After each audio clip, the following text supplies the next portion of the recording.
काल की जय। आप भी गृहस्थ हैं, भगवान के भक्त भी गृहस्थ ही रहे। भक्तमाल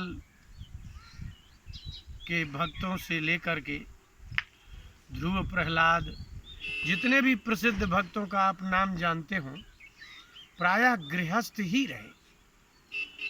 भगवान गृहस्थों की अगर संख्या निकाली जाए कि महात्माओं को अधिक भगवत प्राप्ति हुई कि गृहस्थों को अधिक भगवत प्राप्ति हुई, तो आपको आश्चर्य लगेगा कि उस संख्या में गृहस्थों की संख्या अधिक होगी। क्योंकि गृहस्थ व्यक्ति ऐसा समझ लो जैसे कि वजन लेकर के कोई 10 किलोमीटर जाए और एक व्यक्ति बिना वजन लिए 10 किलोमीटर जाए, तो अगर उसको कोई कहेगा तो दोनों में से कहेगा, बोले नहीं भाई, जो वजन लेकर के चला है और बिना वजन लिए वाले के बराबर पर चला है, तो विशेष शक्तिमान कौन हुआ? शक्तिशाली तो वो हुआ जो वजन लेकर के चला है, जो अपने पत्नी को, पुत्र का और पौत्र आदि का भरण पोषण इत्यादि करता हो। वो भगवान का अगर एक माला भी करेगा तो महात्माओं के 100 माला के बराबर हो गया। वो भगवान ने उसकी बहुत मान्यता की। इसका एक प्रश्न है, श्रीमद् भागवत का 5वां स्कंद प्रारंभ होता है। राजा परीक्षित ने पूछा, बिल्कुल प्रारंभ 5वें स्कंद का 1 अध्याय का 1 श्लोक है, प्रियव्रतः भागवतः आत्मा रामः कथम मुने। महाराज मनु के 2 पुत्र थे, एक प्रियव्रत और उत्तानपाद। उत्तानपाद का तो चरित्र आपको ध्रुव का पता ही है। ये प्रियव्रत थे तो ये आत्मा राम थे। आत्मा राम का तात्पर्य होता है कि जिस व्यक्ति को अपने शरीर के सुखों में लोभ नहीं होता है, मात्र आत्मा का ही उनको संबंध है, आत्मज्ञानी पुरुष है, जिन्हें इंद्रियों की लोलुपता नहीं है, विषय भोग की कामना नहीं है, उसे आत्मा राम कहते हैं। अब उनके गृहस्थी का वर्णन किया सुखदेव जी ने, तो उन्होंने प्रश्न किया कि जो आत्माराम व्यक्ति होगा वो शारीरिक उपभोगों में, उपयोगों में उसकी वृत्ति कैसी होगी। इसलिए उन्होंने कहा प्रियव्रतः भागवतः। वो प्रियव्रत और भगवान के भक्त होंगे तो हृदय में काम नहीं होता है, तभी भगवान के भक्त होते हैं। हृदय में क्रोध नहीं होता है, वासना नहीं होती, द्वेष, ईर्ष्या, राग नहीं होता है, तभी वो आत्माराम और भागवत कहलाते हैं, भक्त कहलाते हैं। तो कथम गृहे रमते अन्मूलः कर्म बंधः पराभवः। हे भगवान, हे मुनिराज सुखदेव जी, कर्म का बंधन पराभव है। कितना भी बड़ा वीर पुरुष क्यों ना ही, कितना भी पराक्रमशाली क्यों ना हो, गृहस्थ जब व्यक्ति होता है तो अपनी पुत्र और पत्नी के मोह में उसकी वीरता क्षीण हो जाती है।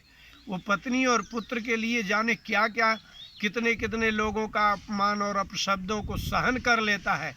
ये पराभव है, कर्म बंधन। पराभव माने पराजय। बड़े बड़े वीर पुरुष अपने पुत्र और पत्नी का मोह त्याग नहीं कर सकते।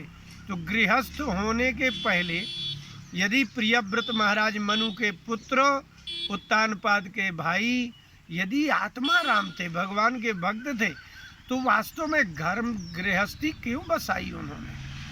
फिर उनके 9 पुत्र भी हुए, वो भी कैसे हुए?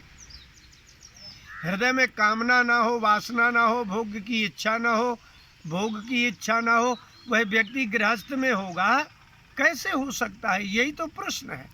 कोई बड़े से बड़ा महात्मा भी संसार में विरक्त ही रहते हैं, कैसे हुआ?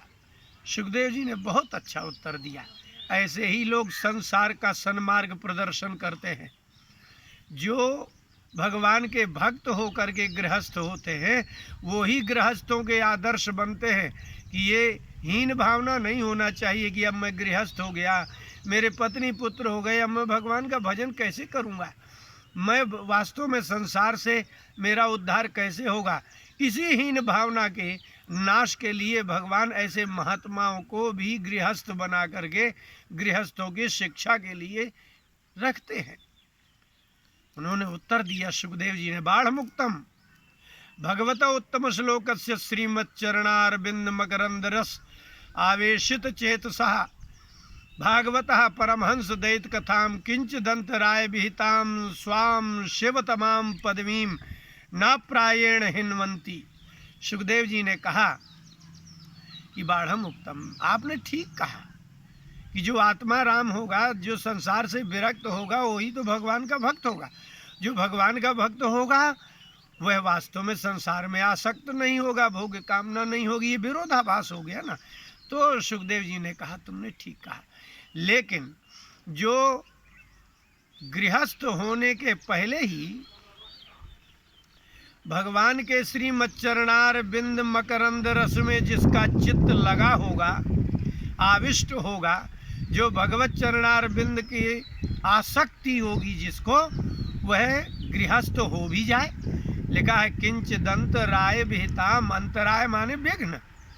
विघ्न है पत्नी और पुत्र परिवार समाज का होना विघ्न है।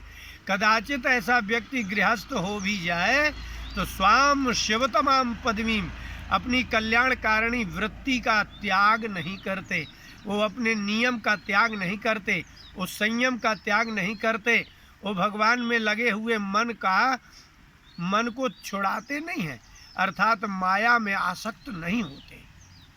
इसलिए भगवान ने अपने भक्तों को ही गृहस्थ बनाया है, ताकि गृहस्थों के मध्य में रह करके वो सदाचार करके, भगवान की भक्ति करके, भगवत प्राप्ति करके गृहस्थों को बता सके कि आप पत्नी पुत्र हो करके भी, पत्नी पुत्र वाले हो करके भी आप अपना उद्धार कर सकते हैं। उनके 9 पुत्र हुए। आगे लिखा आग्निध्रेद्म जिह्वे यज्ञबाहु हिरण्यरेतो घृतपृष्ठ मेधातिथि यवन वीतिहोत्र कवय एते सर्वे एव अग्नि नामाना।